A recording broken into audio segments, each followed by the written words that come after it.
Assalamualaikum warahmatullahi wabarakatuh. Berjumpa lagi dengan saya Daniel Rusman di channel YouTube Daniel Rusman. Hari ini kita akan mencoba mendirikan OPT mangga tanaman padi sawah yang lainnya, yaitu hama tikus yang sering meresahkan petani. Namun di sini saya akan mencoba membeberkan beberapa bagaimana caranya. Ada beberapa teknik untuk mengendalikan OPT tikus. Yang pertama dengan pengemposan, yang kedua dengan pemasangan umpan, yang ketiga dengan TBS (Trap System).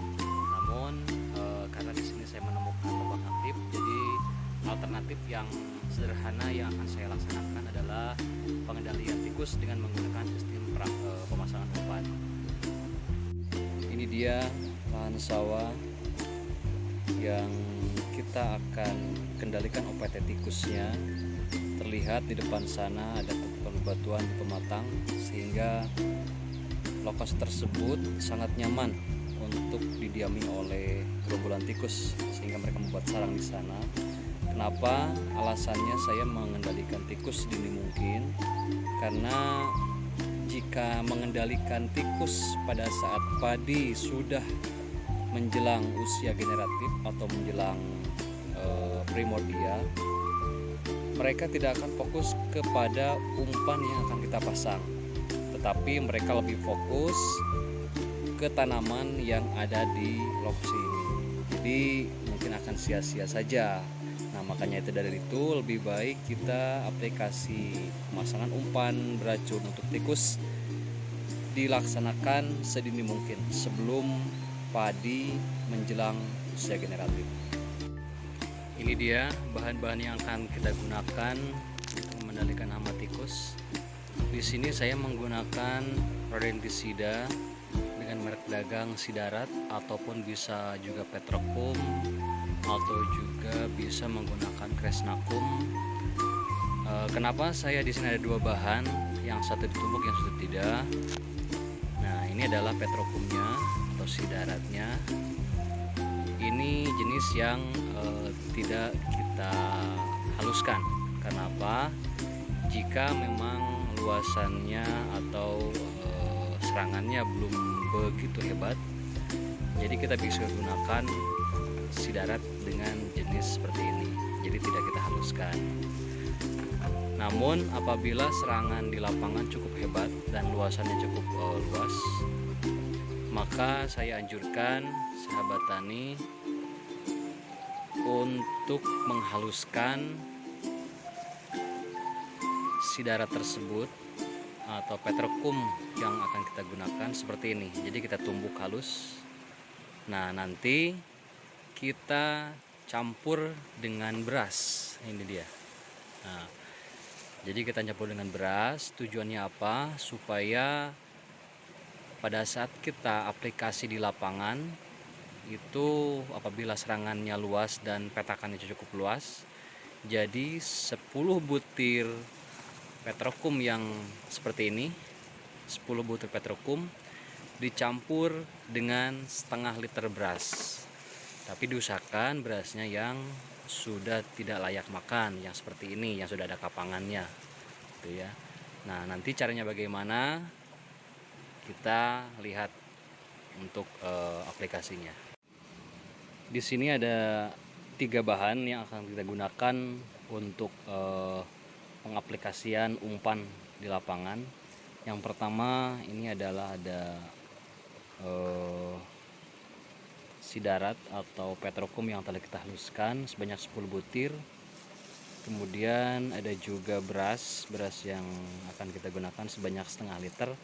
Dan ada ini air secukupnya. Nanti kita buat mix di kedua bahan supaya tercampur rata. Tidak lupa juga, ini adalah sarung tangan yang harus digunakan, bukan karena racun yang nanti akan menempel ke tangan. Selain itu juga ada juga karena tikus sangat peka terhadap penciuman. Jadi jika tangan kita bersentuhan langsung dengan kedua bahan tersebut, kemungkinan besar tikus tidak akan memakannya. Karena apa? Karena nanti tikus akan mencium bau dari tangan kita, tangan manusia, sehingga umpan tidak akan dimakan oleh tikus. Nah, kita langsung saja campurkan bahan tersebut, kedua bahannya ini. Nah, seperti ini.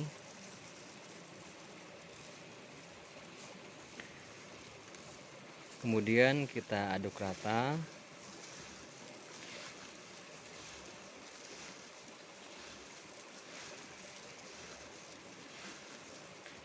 Nah, setelah tercampur seperti ini, baru kita kasih air secukupnya agar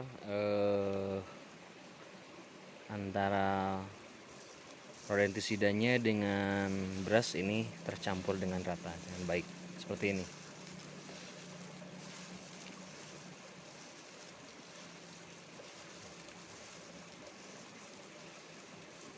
Oke, sudah cukup. Jadi kita nanti tinggal aplikasi di lapangan. Dan jangan lupa satu lagi, ini adalah dedak kasar yang akan kita gunakan nanti di lapangan sebagai dasar dan penutup racun atau umpan makan yang telah kita siapkan. Jadi, sebelum kita memasang umpan, sebaiknya perhatikan dulu alur atau lubang-lubang aktif yang ada di sekitar pematang sawah. Jadi kita nanti harus memprediksikan jalur yang sering mereka lalui tikus. Nah, kemudian lubang-lubang aktif yang di dalamnya terdapat ada sarang tikusnya. Jadi nanti kita lihat seperti apa lubang aktif yang saya maksud. Jadi di sini terlihat ada jalur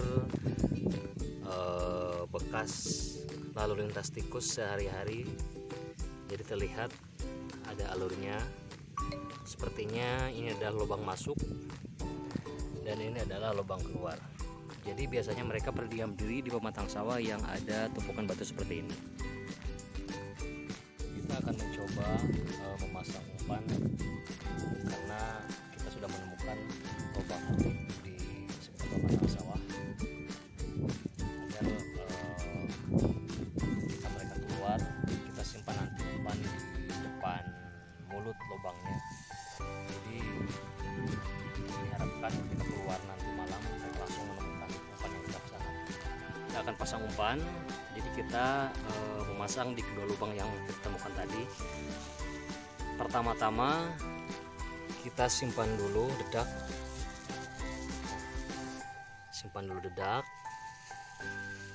Kemudian yang kedua kita masukkan umpannya. Ini umpan yang kita campur tadi. Kemudian tutup kembali dengan dedak.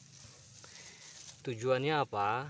Jadi pada saat nanti tikus keluar, mereka akan terpengaruhi oleh adanya gundukan-gundukan umpan yang kita buat nanti, yang kita buat sekarang ini, seperti ini.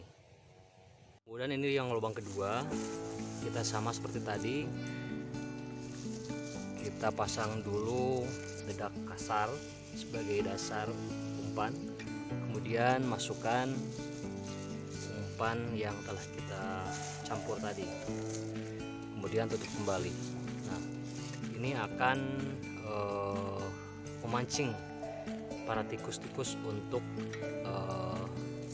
mencari apa yang sebetulnya ada di dalam tumpukan tersebut, sehingga nanti setelah ketemu mereka memakannya, kemudian meracuninya, dan beberapa hari kemudian 3 hari sampai 1 minggu baru mereka mati. Jadi saya jelaskan sistem kerja untuk peterpum, sidarat dan sejenisnya. Jadi umpan racun ini tidak mati sekaligus, namun ada beberapa jeda waktu dan setelah makan umpan tersebut 3 sampai 1 minggu mereka sakit kemudian mati. Jadi tidak sekaligus mati di tempat. Jadi sistem kerja dari bahan tersebut, bahan yang ada dalam peterpum seperti itu. Dan nanti kita lihat 1 minggu kemudian hasilnya seperti apa. Mudah-mudahan